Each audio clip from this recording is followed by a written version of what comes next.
Alrighty guys, welcome back to Nursing Made Simple. Got another video for you. We're going to be talking about bronchodilators. Just did a video on COPD. If you missed it, go check it out. And I thought it'd be a good time to talk about this class of medications since it plays into all the respiratory stuff we've been covering.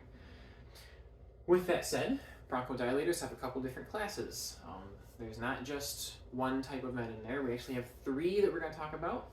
But let's talk about what a bronchodilator actually is first. You can probably break it down from the name. Bronchodilators work in the bronchioles, okay, in the lungs, and they are going to dilate them. Pretty simple. So basically, they take the bronchioles, bronchodilator comes into it, and it's going to expand the airway, open it up. Why would we use those?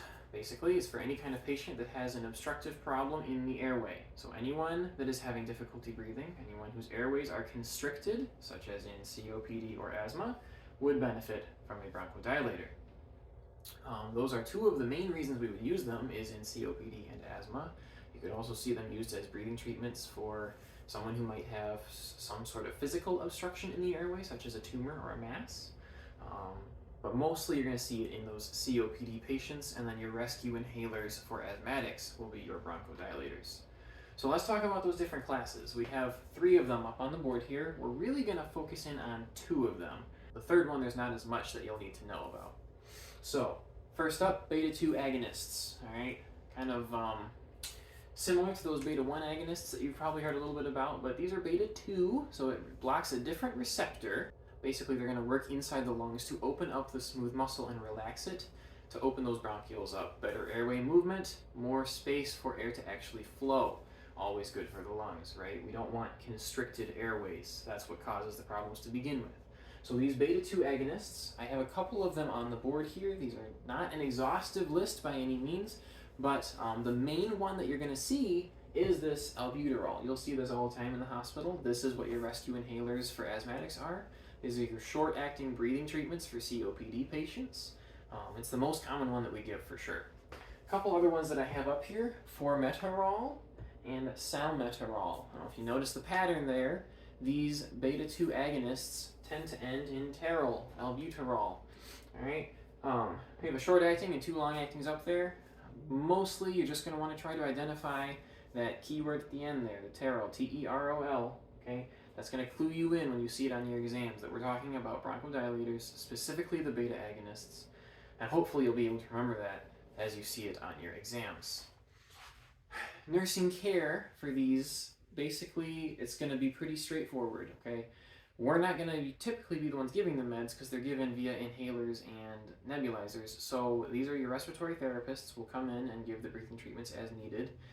That being said, it is rather common that they are as needed medications in the hospital, so nurses will need to sometimes actually facilitate the therapists coming in to give them because they'll come around and give our scheduled meds. But if your patient is suddenly having new onset shortness of breath or symptoms of an asthma attack, it's going to be on you to call that therapist and get those meds delivered. We have a couple of things to watch for with these meds though. As with any kind of inhaled med, they work quickly, and if it's the first time that your patient's having them, you don't really know how they're going to respond. We also don't know how well the med is going to work every time, because the longer you take these meds, your body tends to be less and less receptive to them. So if you've been on a beta-2 agonist for 20 years as a COPD patient, you're going to be needing higher and higher doses to maintain the correct efficacy of medication.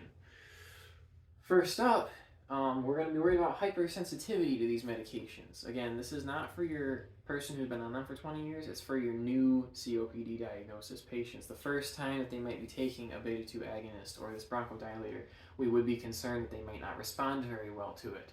So if they are hypersensitive, it's actually going to have a rather reverse reaction than what we want. Their airway is going to do what's called a bronchospasm, and it'll make it even worse. Bronchospasms can be very dangerous, and we're going to be very concerned about that in new patients receiving these medications. So, as always, when we give a med, we need to monitor its effectiveness and see how well the patient responds.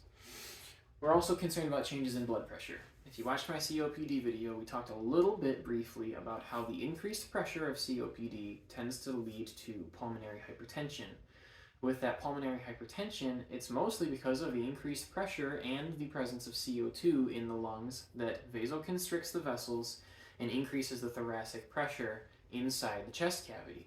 Now, if we go opening up their airways with an albuterol inhaler and suddenly a lot of that pressure is relieved and they can breathe better and the CO2 starts going away, then we might see some of those blood pressure changes reverse themselves. So instead of pulmonary hypertension, suddenly it's somewhat back to normal, and the blood pressure could actually drop, especially if your body is used to having that extra pressure to push against. It could tank your blood pressure a little bit. As with any time that your blood pressure changes rapidly, we would be concerned about monitoring our patients for that. Next up, hypokalemia. We're going to be watching those potassium levels. This is a little bit more with long-term use. We're going to be concerned about shifts in potassium. And then lastly, hyperglycemia. And this is kind of a big one, especially in patients with extra comorbidities such as diabetes, which is very common.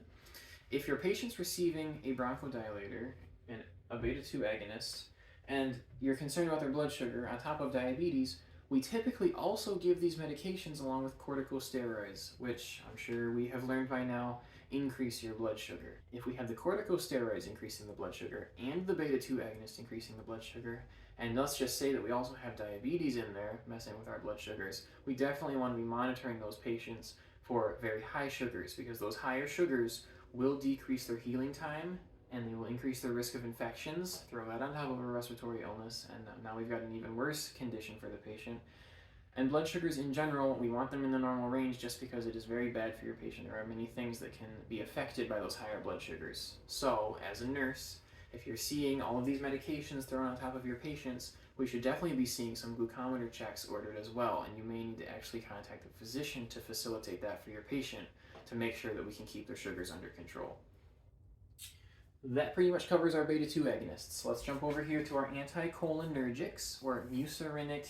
Your anticholinergics are going to be working in the parasympathetic nervous system. And basically what you need to remember with these is that they will dry you out in every way possible.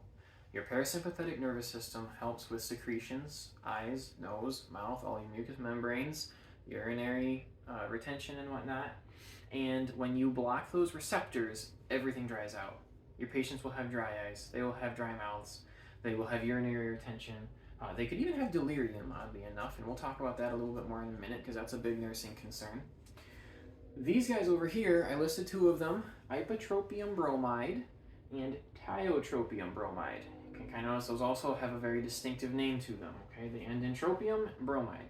So if you start seeing those, think anticholinergics, and if you ever think anticholinergics, then we need to be thinking that your patient will be dry, okay?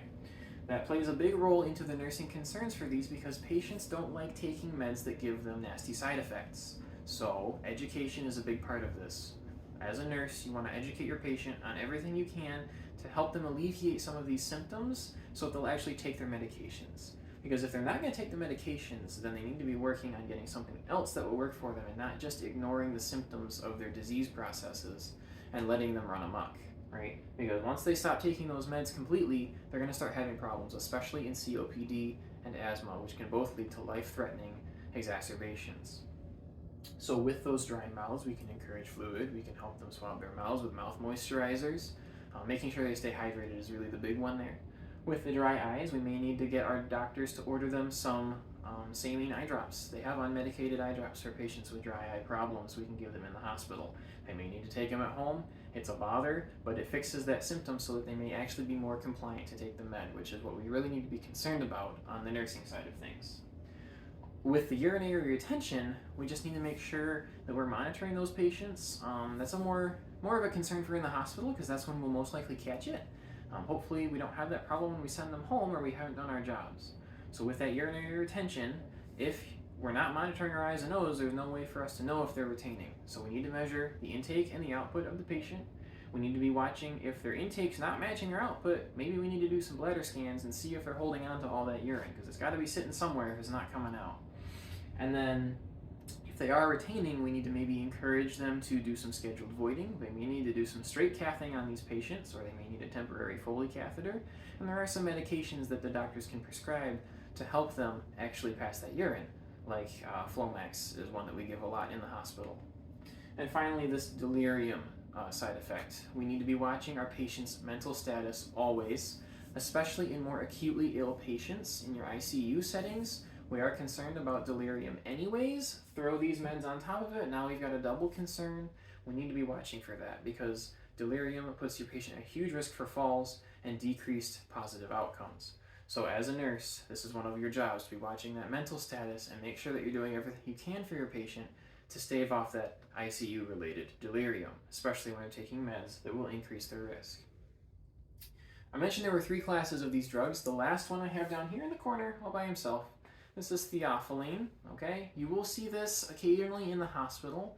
We're not going to talk too much about it because this med's not prescribed as often anymore. Our mainstay treatment is the beta-2 agonists, sometimes with an anticholinergic, and usually in combination with a corticosteroid of some sort. But this theophylline does get seen in some patients, especially older patients who have been on COPD meds for a while. It's an older drug. We don't use it so much anymore because of the side effects and the fact that you need to monitor some blood levels for this drug to keep it in a therapeutic range. If it starts to get too concentrated in the bloodstream, which can happen if the liver or kidneys start to decrease in function, or if you're just taking too much of the med, it builds up over time. A couple different reasons. Other medication interactions could also cause it. But if it starts creeping up too high, your symptoms will get far worse from those side effects, and they can be rather nasty. So we tend to not prescribe this one as much anymore, but you will see older patients that have this drug. So it's important to know that if you see theophylline on your patient's med list, it is a bronchodilator. They're probably taking it for COPD, and you need to be a little bit conscious of just making sure that every once in a while that patient at least has their blood levels measured of that theophylline to make sure it stays within therapeutic range. That pretty much wraps up the discussion on bronchodilators. I hope it was clear and concise. It should be everything you need to know for those exams.